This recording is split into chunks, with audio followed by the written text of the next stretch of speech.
ಸಿದ್ದರಾಮಯ್ಯನವರು ವಿಶ್ವಕರ್ಮರನ್ನ ಕಡೆಗಣಿಸಿದ್ದಾರೆ. ಯಾಕಂದರೆ ವಿಶ್ವಕರ್ಮ ಜಯಂತ್ಯೋತ್ಸವ ಅವತ್ತು ಮಾಡಿದ್ರು, 9 ವರ್ಷಗಳಾಯಿತು. ಇದುವರೆಗೂ ವಿಶ್ವಕರ್ಮನ ಯಾವುದೇ ರಾಜಕೀಯ ಸ್ಥಾನಮಾನಗಳನ್ನ ಕೊಡಲಿಲ್ಲ ಅವರು. ಆದ್ದರಿಂದ ನಮಗೂ ಭಾಳಷ್ಟು ನೋವಾಗಿದೆ.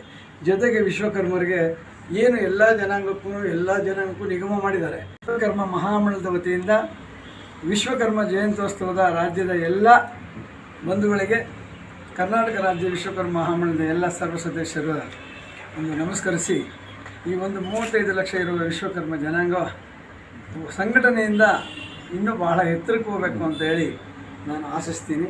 ಜೊತೆಗೆ ಈ ದೈವಶಿಲ್ಪಿ ವಿಶ್ವಕರ್ಮನ ಮನೆಯಲ್ಲಿ ಪ್ರತಿಯೊಬ್ಬ ಜನಾಂಗನೂ ಮನೆಯಲ್ಲಿ ಪೂಜೆ ಮಾಡಿದ್ರೆ ಅವರಿಗೆ ಭಾಳ ಅನುಕೂಲಗಳಾಗುತ್ತೆ. ಯಾವುದೇ ಕಷ್ಟ ಇದ್ದರೂ ಪರಿಹಾರ ಆಗುತ್ತೆ.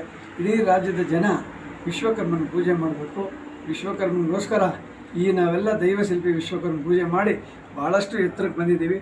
ತಾವು ಸಹ ವಿಶ್ವಕರ್ಮನ ಪೂಜೆ ಮಾಡಿ ಎತ್ತರಕ್ಕೆ ಬರಬೇಕು ಅಂತ ಕೇಳ್ಕೊಳ್ತೀನಿ. ಜೊತೆಗೆ ಈ ನಮ್ಮ ನೆಚ್ಚಿನ ಪ್ರಧಾನಮಂತ್ರಿಯವರು ಸೆಪ್ಟೆಂಬರ್ 17ನೇ ತಾರೀಕು ವಿಶ್ವಕರ್ಮರ ಜನನ, ಸೆಪ್ಟೆಂಬರ್ 17ನೇ ತಾರೀಕು ನರೇಂದ್ರ ಮೋದಿಜಿಯವರ ಜನನ ಸೆಪ್ಟೆಂಬರ್ 17ನೇ ತಾರೀಕು. ಸುಮಾರು 15,000 ಕೋಟಿಗಳನ್ನು ವಿಶ್ವಕರ್ಮ ಕುಶಲಕರ್ಮಿಗಳಿಗೆ ಅನುಕೂಲಗಳನ್ನು ಮಾಡಿಕೊಟ್ಟಿದ್ದಾರೆ. ಈ ದೇಶದ ಜನ ಅದನ್ನು ಬಳಸ್ಕೋಬೇಕು. ಅದರಿಂದ ನಾವು ಮೇಲಕ್ಕೆ ಬರಬೇಕು ಅಂತೇಳಿ ಈ ಸಮಯದಲ್ಲಿ ಹೇಳಕ್ಕೆ ಇಚ್ಛೆಪಡ್ತೀನಿ. ಕರ್ನಾಟಕ ರಾಜ್ಯದಲ್ಲಿ ವಿಶ್ವಕರ್ಮ ಸಮುದಾಯಗಳ ನಿಗಮ ಮಾಡಿದ್ದಾರೆ.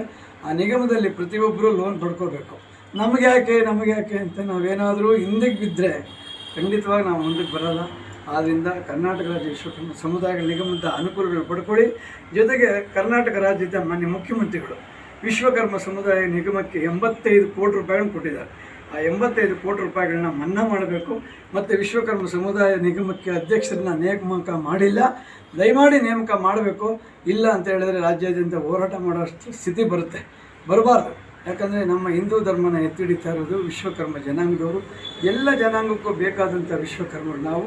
ನಮ್ಮನ್ನು ನಿಜವಾಗಿ ಈ ರಾಜ್ಯ ಸರ್ಕಾರ ರಾಜಕೀಯದಲ್ಲಿ ಬೆಳೆಸಬೇಕು, ರಾಜಕೀಯದಲ್ಲಿ ನಮ್ಮನ್ನು ಉಳಿಸ್ಕೋಬೇಕು. ಯಾಕಂದರೆ ನಮ್ಮಲ್ಲಿ ಯಾರೂ ದೊಡ್ಡಂಥ ರಾಜಕೀಯ ಸ್ಥಾನಮಾನಗಳಿಲ್ಲ. ಇದ್ದಿದ್ದಂಥ ಇಬ್ಬರಿದ್ದರು, ಅವರಿಬ್ಬರು ಯಾರು ಕೆಲಸ ಮಾಡಲಿಲ್ಲ. ವಿಶ್ವಕರ್ಮ ಜನಾಂಗನ ಯಾರೂ ಗುರುತಿಸಲಿಲ್ಲ. ಆದ್ದರಿಂದ ಈ ರಾಜ್ಯದ ಜನಾಂಗ ಒಗ್ಗಟ್ಟಾಗಬೇಕು. ಒಗ್ಗಟ್ಟಾಗಿ ನಾವೆಲ್ಲರೂ ವಿಶ್ವಕರ್ಮ ಪೂಜೆ ಮಾಡಬೇಕು.